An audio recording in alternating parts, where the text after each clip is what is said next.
if you're looking to burn fat and take that weight off. I'm going to share these key points with you about apple cider vinegar. This is going to do wonders for you just like apples. Apple cider vinegar is high in pectin. The insoluble fiber will help you feel full with less food. And this fiber will decrease the likelihood of you binging on unhealthy foods between meals. Apple cider vinegar will help control your appetite. During the fermentation process, apple cider vinegar will play a very important role in your gut. It produces lactic acid, which acts as a barrier for bacteria, and inhibits it from growing, preventing bacterial infections and other associated diseases.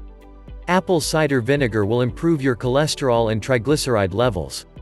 It will also increase your high-density lipoproteins, which are known to be your good cholesterol. It's also known to help type 2 diabetes, that's caused by your high blood sugar levels caused by insulin resistance. It helps prevent those blood sugar levels from spiking after eating. And that will also help in your cravings by controlling your appetite.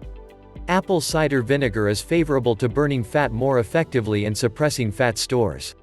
The acetic acid helps the body suppress body fat through a process called inhibition of lipogenesis, which is fat storage. This blocks the ability of certain enzymes to create fatty acids in the body. Two important things I want you to remember: that if you're taking diuretics for high blood pressure, and that can lower your potassium levels, apple cider vinegar can make it worse.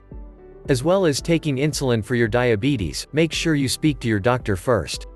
Before taking apple cider vinegar, I have to tell you that I did a boo-boo for a long time in the past. I would get up in the morning, take my swig of apple's vinegar and run out the door.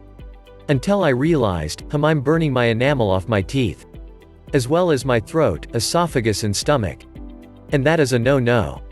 Make sure you always dilute your apple cider vinegar with at least 1 glass of water. So it is best to take 1 tablespoon of apple cider vinegar mixed with 1 glass of water. Drink it down about 2 minutes before your first meal. This will definitely help those digestive enzymes be ready when you eat breakfast. I recommend to start doing that for the first week and see how it reacts within your system. So after the first week and you see that this was no problem, then start adding another tablespoon of apple cider vinegar to 1 glass of water. And do that before dinner. Your responsibility is to make sure you're eating a well-balanced diet. Get your exercise, make sure you're sleeping 6 to 8 hours a night. Try to control those stress levels, because that will increase cortisol levels and allow your body to store more fat. I hope you enjoyed this video. And I ask you to please share it with your friends and family, leave your comments below, and most important, make it a great day.